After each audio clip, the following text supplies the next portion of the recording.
Coachings के लिए मुस्लिम समाज के लोगों को फ्री कोचिंग दी जाती है। वक्फ के लिए इंटरेस्ट फ्री लोन दिया जाता है। अगर कोई वक्फ प्रॉपर्टी को कमर्शलाइज करना चाहता है, फॉर एग्जांपल अगर मस्जिद के बाहर काफी शॉप्स खोलना चाहता है तो उसके लिए उनको इंटरेस्ट फ्री लोन मिलता है।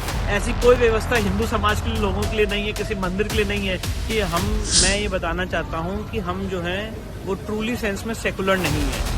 और जिस तरह से आर्टिकल 27 का मर्डर हो रहा है उसका जीता जागता उदाहरण है 3200 करोड़ रुपए का सेंट्रल गवर्नमेंट का बजटरी प्रोविजन, जिसमें वक्फ को इंटरेस्ट फ्री लोन दिया जा रहा है। यूपीएससी कोचिंग के लिए मुस्लिम समाज के लोगों को फ्री कोचिंग की व्यवस्था की जा रही है और उस 3200 करोड़ रुपए के लिए माइनॉरिटीज में बहुत सारी स्कीम्स फ्लोट की जा रही हैं, जिसका सिर्फ और सिर्फ बेनिफिट मुस्लिम समाज के लोगों को मिलता है।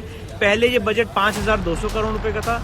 हमने इस मामले को सुप्रीम कोर्ट में चैलेंज किया कि आर्टिकल 29-30 के वायलेशन में, सेक्युलरिज्म के वायलेशन में कैसे कोई गवर्नमेंट 5200 करोड़ रुपए माइनॉरिटीज के अपीजमेंट के लिए खर्च कर सकती है। उसके बाद वो बजट गिर के 3200 करोड़ रुपए आया है। पर हमारी डिमांड ये है कि बजट होना ही नहीं चाहिए। जो सरदार वल्लभ भाई पटेल ने आर्गुमेंट किया था संविधान सभा में कि माइनॉरिटीज के लिए कोई स्पेशल ऑफिसर नहीं होना चाहिए और माइनॉरिटीज को अलग चश्मे से नहीं देखना चाहिए, आज उन सारी चीजों का वायलेशन करते हुए, हमारे संविधान निर्माताओं के फोर फादर्स के विजन का वायलेशन करते हुए इन लोगों को अलग चश्मे से देखा जा रहा है और डिफरेंट स्कीम्स इनके लिए लाई गई हैं जिनका ये लोग बेनिफिट उठा रहे हैं। अभी भी स्कीम चल रही है। Yes, 3200 crore central government budgetary provision of this session.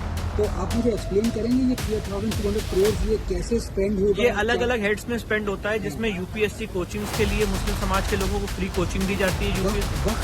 वक्फ के लिए इंटरेस्ट फ्री लोन दिया जाता है। अगर कोई वक्फ प्रॉपर्टी को कमर्शलाइज करना चाहता है, फॉर एग्जाम्पल अगर मस्जिद के बाहर काफी शॉप्स खोलना चाहता है तो उसके लिए उनको इंटरेस्ट फ्री लोन मिलता है। ऐसी कोई व्यवस्था हिंदू समाज के लोगों के लिए नहीं है, किसी मंदिर के लिए नहीं है कि आपके मंदिर की प्रॉपर्टी को कमर्शलाइज करने के लिए आपको इंटरेस्ट फ्री लोन दिया जाएगा। तो मतलब आप ये मान लीजिए अगर वक्फ प्रॉपर्टी के ऊपर कोई मस्जिद है और वो मस्जिद के केयर टेकर कहें कि हमें आसपास 100 दुकानें खड़ी करनी है तो उसके लिए इंटरेस्ट फ्री लोन इस बजट के तहत मिलेगा। बीजेपी सरकार उनको इंटरेस्ट फ्री लोन देगी कि आप वहाँ पे दुकानें खड़ी करें। Yes, absolutely right. और साथ ही साथ यूपीएससी की कोचिंग के लिए भी उनको फ्री कोचिंग दी जाएगी, जो हमें नहीं मिलती है। हिंदू समाज के किसी बच्चे के लिए ऐसी स्कीम नहीं है कि आपको यूपीएससी में पढ़ना है तो आपको फ्री कोचिंग दी जाएगी। और ऐसी बहुत सारी स्कीम उन मुस्लिम समाज के लोगों के लिए इस बजटरी प्रोविजन में चल रही है। Long live secularism. Long live secularism.